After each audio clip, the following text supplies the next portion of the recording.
आज पिला माने नमस्कार जय जगन्नाथ। आज पिला माने पढ़िबा अष्टम श्रेणी साहित्य साहित्य सुरभि अष्टम श्रेणी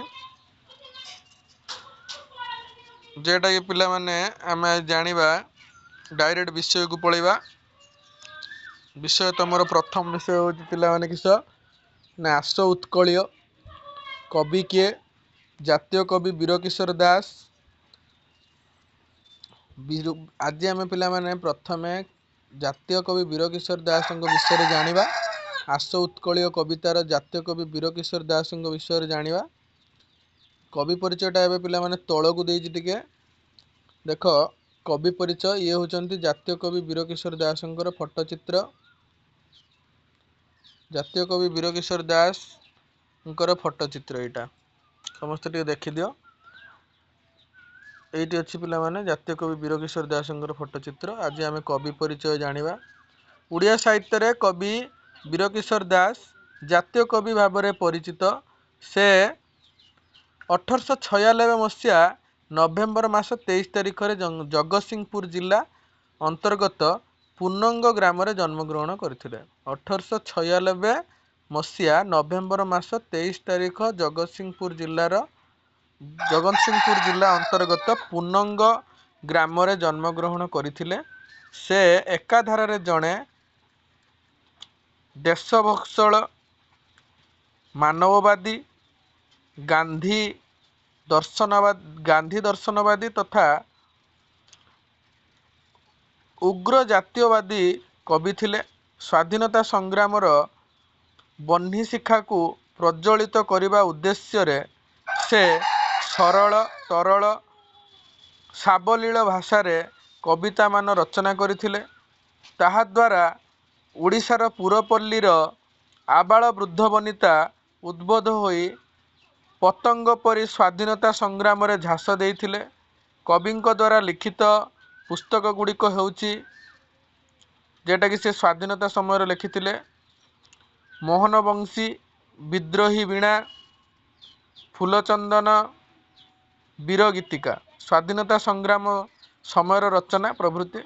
आस उत्कलीय कविताटी जेटा कि आम पढ़ुचे एबे आस उत्कलीय कविताटी कवि द्वारा लिखित वीर गीतिका कविता संकलन आनीत। ये जो कविताटी आम पढ़ा एटा वीर गीतिका कविता संकलन आनीत। कवि किए जातीय कवि वीरकिशोर दास। एबे तांको विषय आम पढ़िले। एबे आम छुआ कविताटी को पढ़ा। कविताटी प्रथमे कौन पढ़ी आम टिके प्रथमे पढ़ीदबा। आस उत्कलीय शुण सर्वे मिली एदेश जातिर पूर्व कथा स्मरणे जाहार गरबे तोहर आपे आपे नई पड़िबो मथा। बक्सी जगबंधु चंदन हजूरी गलणी उभेई अमर पथे जस कि तांकर हेब कि मलिन अमलिन परा ताहा जगते। पाइक पुअर गारिमा जाथिला स्वाधीनता जागे देला आहुति से जाति दायद आमे तो सरबे बुली हेबा अंगे सेही विभूति। तोषाली प्रांतरे दिने बहिथिला समरे वीरर रकत नई स्वाधीनता पाई प्राण देले जेते पचारिले माटी जीवत कही। शांति मैत्री प्रीति पुतबाणी जही स्फुरुतिला प्रति अंतर भरी अहिंसा मंत्र रे देला जेउ दीक्षा काई केउ देश हेबतार सरी जाति पाई दिने बालुत धर्मा झासी थिला प्राण सागर जले लिभिब कि तार अलिबा कहानी थिबा जाए नर धरणी तले। त्याग आदर्श जातिर महत्वे देश पाई देला निजकु बଳି दरिद्र जनर बंधु गोपबंधु से पुओ महिमा हेब कि कଳି।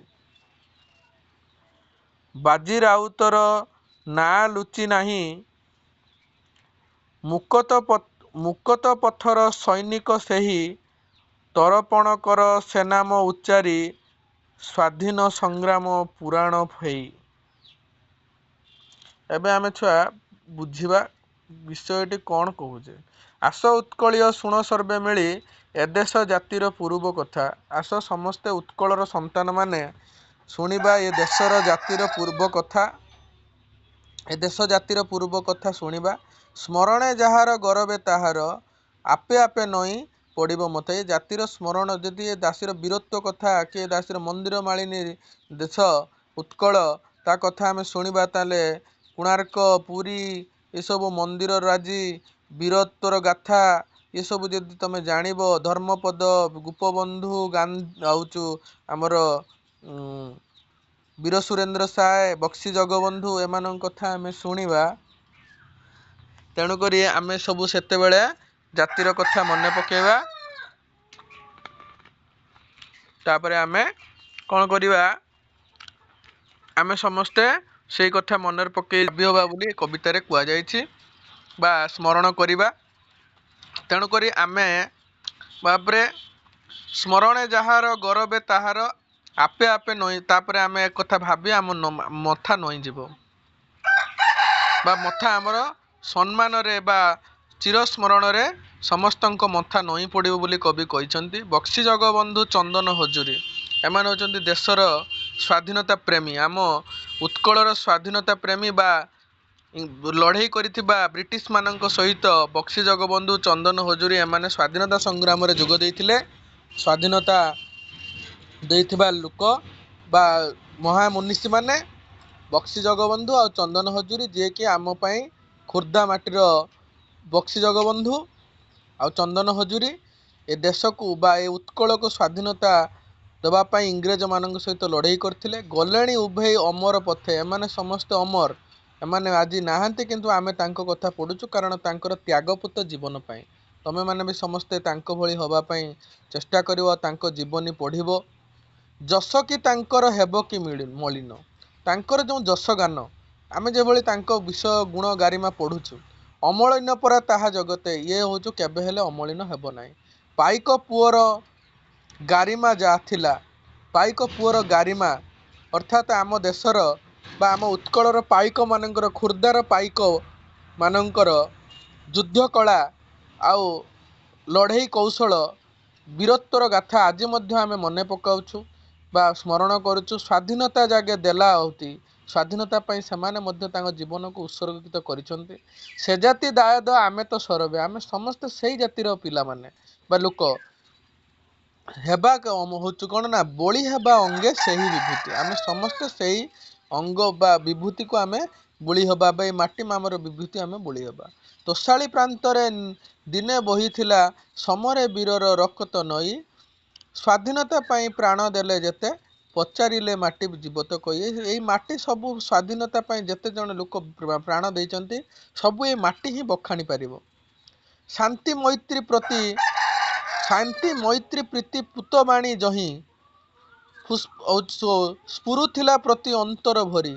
ए देश रे शांति मैत्री प्रीति सबु थिला आ समस्तंक हृदय रे थिला अंतर भरी। अहिंसा मंत्र रे देला जेउ दीक्षा काई केउ देश हेबा तार सरी। अहिंसा परम धर्म एई देश रे थिला एई उत्कल रे एई भारत रे ही थिला।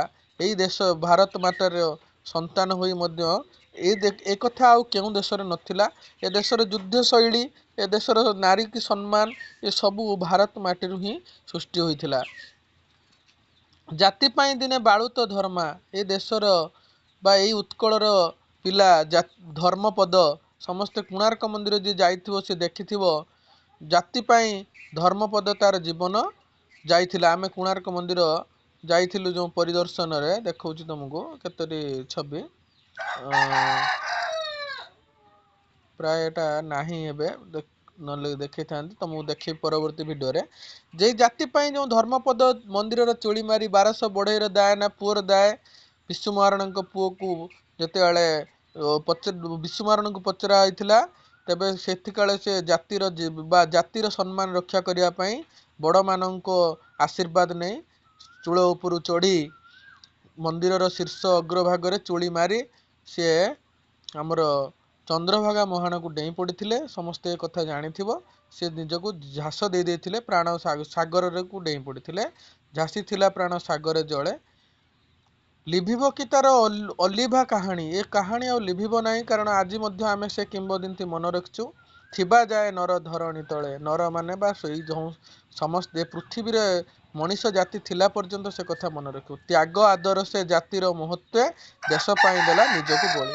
ତ୍ୟାଗ ଆଦର୍ଶ ଜାତି ପାଇଁ ନିଜକୁ ସେ ବଳିଦାନ ଦେଇଥିଲା। କିଏ? ଧର୍ମପଦ ବଳିଦାନ ଦେଇଥିଲେ।